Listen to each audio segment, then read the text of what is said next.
The Tubataha Reefs National Marine Park, the Puerto Princesa Subterranean River National Park, the rice terraces of the Philippine Cordilleras, the historic town of Vigan, and the 4 Baroque churches, they are truly worthy to be called World Heritage Sites. But having traveled to these places, I couldn't help but remember that feeling of sadness which crept over me when I left Tubataha. It's a feeling which helped me realize even more that our World Heritage Sites, while beautiful and majestic, also share something inherently tragic: their fragility.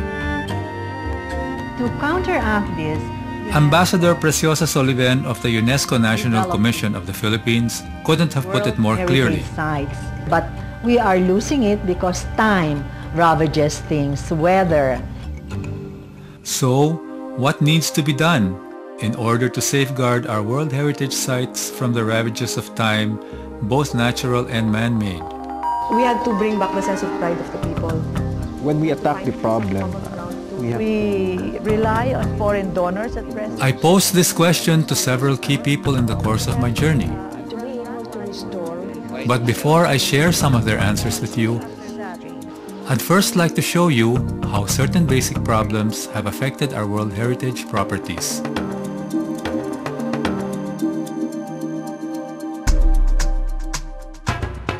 The first is maintenance, a problem easily noticeable in 2 of the Baroque churches. And beyond physical appearances, there remains the ever-present threat of earthquakes.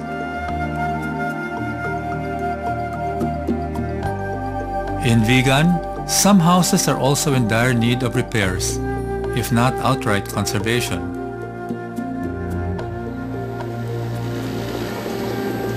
I was particularly dismayed upon entering what was clearly once a magnificent ancestral dwelling.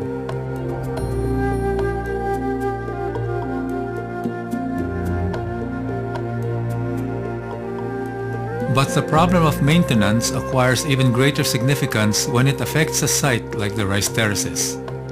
Already, UNESCO has estimated that 30% of the terraces is in disrepair, prompting its inclusion on the World Heritage in Danger list.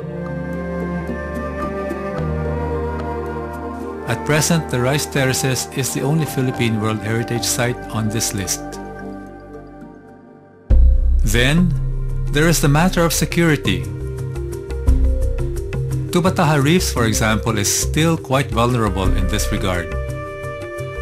While the authorities in charge of its protection have greatly reduced the incidence of blast and cyanide fishing, poaching in Tubataha by foreign intruders has remained a highly controversial issue.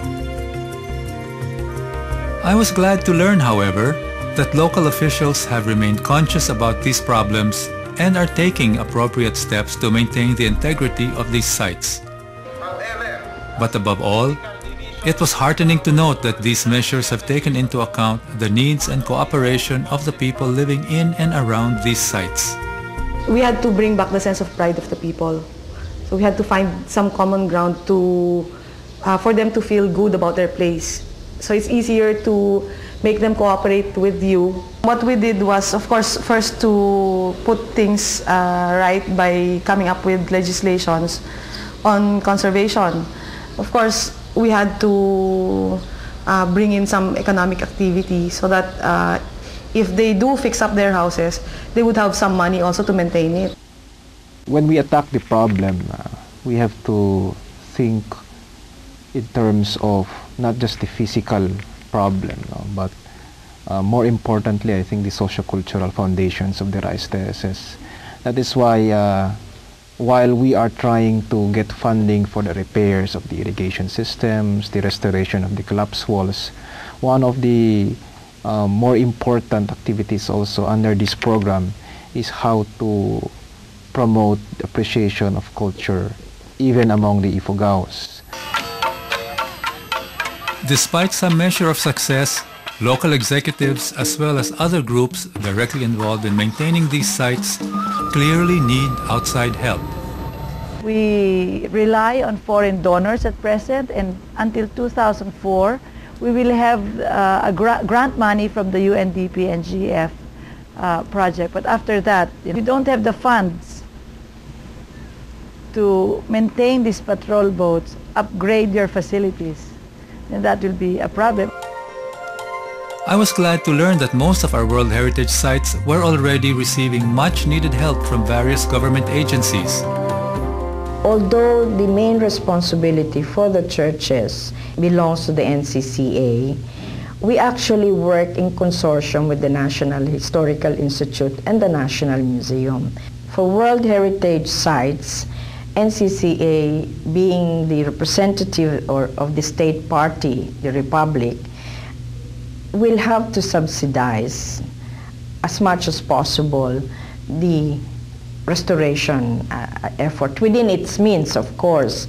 Presently, we have now a grant from the national government to the NCCA, the purpose of which, among others, is to restore the damaged irrigation systems. Foreign donors have likewise been supportive. I could see, however, that the challenges remained enormous, especially when you consider the economic and social factors brought about by modernization and globalization.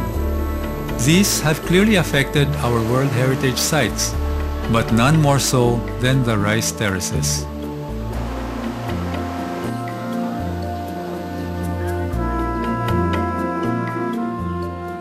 Living in the rice terraces is not really economically profitable. And after having considered the economic viability of the rice terraces as well as the trend of rural communities to gravitate towards urban centers, we now have to address the question is, who is going to remain in the rice terraces, to cultivate the rice terraces? And admittedly, at this point, I don't have the answer to that question. What we are just saying is we have to stress among the Ifugaos that the rice terraces is important, not just culturally for us, but even economically. Rebuilding it or preserving it is really problematic because you're dealing with an entire culture that has changed.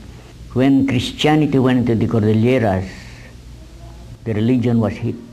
Most of the people now are Christianized, including the ritual practitioners, which means the belief systems, the traditions that they practice in relation with the rice terraces has also been affected. But no matter how difficult the challenges may be, our World Heritage sites must be preserved. For they tell the story of the Filipino, our story. It is a picture book from where the anchors that founded a sense of nationhood can be seen and experienced. Sadly, few Filipinos see the real value of our heritage. It is a concept that they find difficult to appreciate. So it is so imperative that we educate our students, our people, and excite them again about the wealth of these World Heritage sites. Our natural and cultural heritage show the wealth of Filipino patrimony. They are irreplaceable. I remain guardedly optimistic that they will not be lost to future generations.